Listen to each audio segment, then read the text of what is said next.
नमस्कार, महासागरच्या खरी खरी मध्ये मी सुजाता आपले स्वागत करते।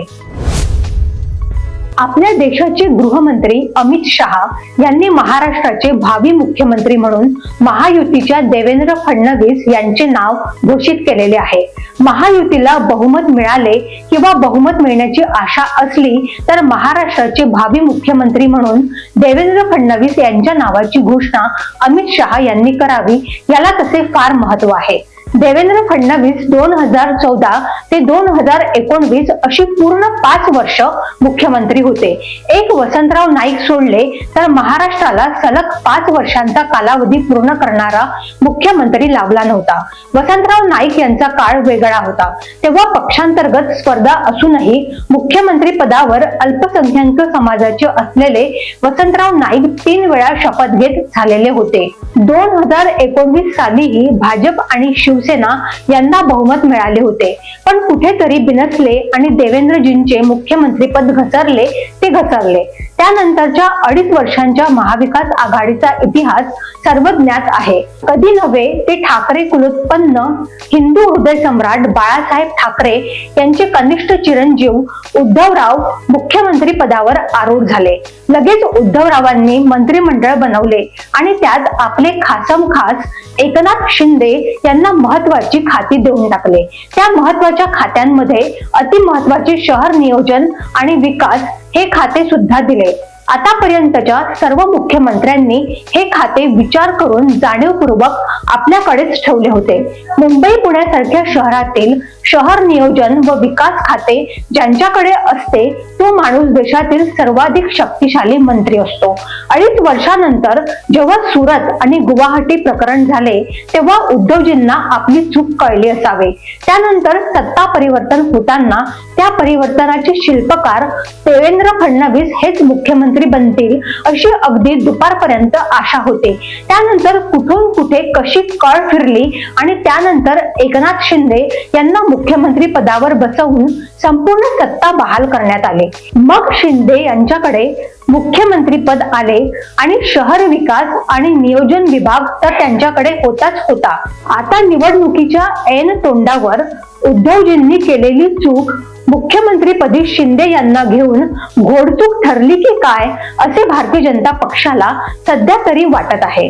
कारण आता शिंदे सरकारचा घोडा अगदी भरधाव दौडत आहे। असे म्हणतात की आता शिंदे यांना पुन्हा मुख्यमंत्री व्हायचे आहे, पण दिल्लीवरून नरेंद्रजींचा खास आदेश आहे की आता मात्र देवेंद्रजीच पाहिजे आहेत।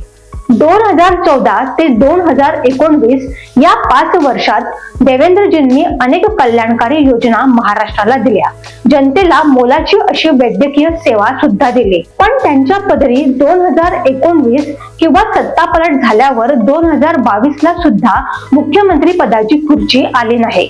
त्यानंतर 1.25 वर्षाच्या 2 चाकी गाडीवरून सरकार 3 चाकी गाडीवर आले आणि आता इतर 2 पक्षप्रमुखांच्या अपेक्षा इतक्या गगनभेदी झाल्या आहेत की त्याबाबत काही बोलणे चुकीचे ठरेल। शिंदे यांना मुख्यमंत्री पद सोडायचे नाही आणि अजित पवार यांना तेच ते उपमुख्यमंत्री पद सोडून वरची पायरी गाठायची आहे।